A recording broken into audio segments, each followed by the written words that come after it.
Welcome to The Explainer.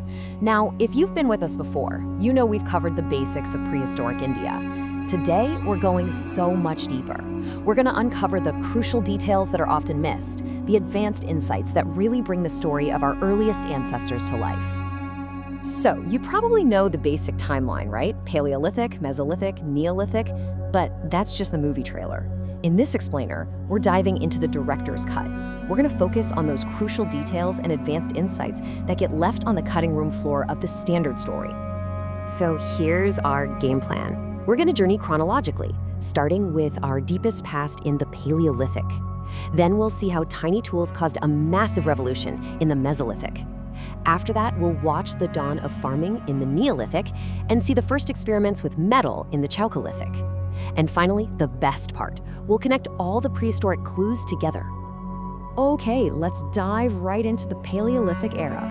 And the very first thing we need to wrap our heads around is its sheer mind-boggling scale. I mean, look at this. When we talk about human prehistory, we are overwhelmingly talking about the Paleolithic. It covers a staggering 95% of the human story before writing. Everything else we're going to discuss today is packed into that final 5%. Just let that sink in. All right, this is where we get into those juicy advanced details. First off, you always hear about flint tools, right? Well, in India, the key material was actually quartzite, a really specific adaptation to the local geology. You can also see this clear technological evolution, from kind of clunky core tools to much more precise flake tools, and then finally to super sharp blades. But, just as interesting as where people lived is where they didn't. Notice the absence of settlements in the major river plains, probably way too flood-prone back then. And if you want to see that progression in real life, the Belan Valley in Uttar Pradesh is the place. It's like a perfect geological layer cake. It's one of those incredibly rare places on Earth that gives us a continuous, unbroken record of human life. It lets us see the entire story, from the lower Paleolithic all the way through to the Neolithic in one single spot. It's amazing. Okay, let's move on to the Mesolithic period. This is where a tiny, and I mean tiny, innovation completely changed the game. It was nothing short of a revolution. We are talking about microliths. And no, these were not just smaller rocks. These were highly engineered stone components, a lot of them no bigger than your thumbnail. And they were crafted with incredible precision, using a special technique called fluting. And this is where it gets really ingenious. These tiny geometric pieces, little triangles and trapezoids, they weren't used on their own. They were slotted into wood or bone handles to create what we call composite tools. Think of them as deadly, razor-sharp barbs on an arrowhead or a spear. This was a massive leap in technology, and it's what made the bow and arrow a truly effective weapon. Now, with much better hunting tools, the relationship between humans and the animal world started to change in a big way. And it's during this period, at sites like Bagor in Rajasthan, that we find the very first evidence of animal domestication. This was a fundamental shift that was going to pave the way for everything that came next. And what came next? Well, it was maybe the biggest change in all of human history. Let's move to the Neolithic and see how food gathering slowly gave way to food production, which finally allowed humans to settle down. The Neolithic era was basically an explosion of firsts. We see the first known agricultural settlement at Mehrgarh. We find the first evidence of domesticated rice over at Col d'Ivoire. We see brand new kinds of tools like polished axes for clearing land and grinding stones for processing all that grain. But we also see these unique cultural developments, like the cool pit dwellings in Kashmir, and, I love this, we find evidence of dogs being buried right alongside their human companions. All right, now we enter a real age of experimentation. This is where communities started using the first metal, copper, right alongside their trusted stone tools.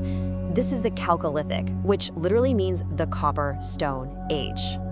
Now, what's really important to get here is that this wasn't one single uniform culture, not at all. Instead, what we see is this vibrant mosaic of different regional traditions all across India.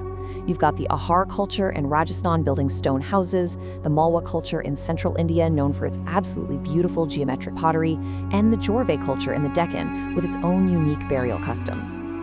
But if you're thinking this period was just about some simple copper trinkets and basic pottery, you need to think again. A site like Daimabad in Maharashtra completely shatters that idea. What was found there points to something way, way more advanced. At this one site, a hoard of 4 massive, solid copper sculptures was unearthed. An elephant, a rhino, a buffalo, and a man driving a chariot. And these weren't just crudely hammered into shape, oh no. They were made using the sophisticated lost wax casting technique. This proves there was a remarkable level of metallurgical skill and really complex symbolic thought happening thousands and thousands of years ago. Okay, so for our last step, let's connect all these periods. Let's zoom out and look at the big picture to really understand the underlying forces that drove this incredible human journey, from simple stones to complex societies. I mean, when you lay it all out like this, you can basically read the story of prehistory just through its tools. It's such a clear, logical progression. It goes from brute force to precision, from single-piece tools to complex composite weapons, and from tools just for survival to tools for building a whole new way of life. But what drove all this incredible innovation? What was the ultimate catalyst? Well, it was a massive environmental change. Humanity spent almost all of the Paleolithic in the cold, dry ice age of the Pleistocene. But then, around 12,000 years ago, the world entered the Holocene, a much warmer, wetter, and more stable epoch. And this right here, this is the missing link. The climate shift created the perfect conditions for new plants like wheats and barley to just flourish. And that, in turn, allowed humans to start cultivating them.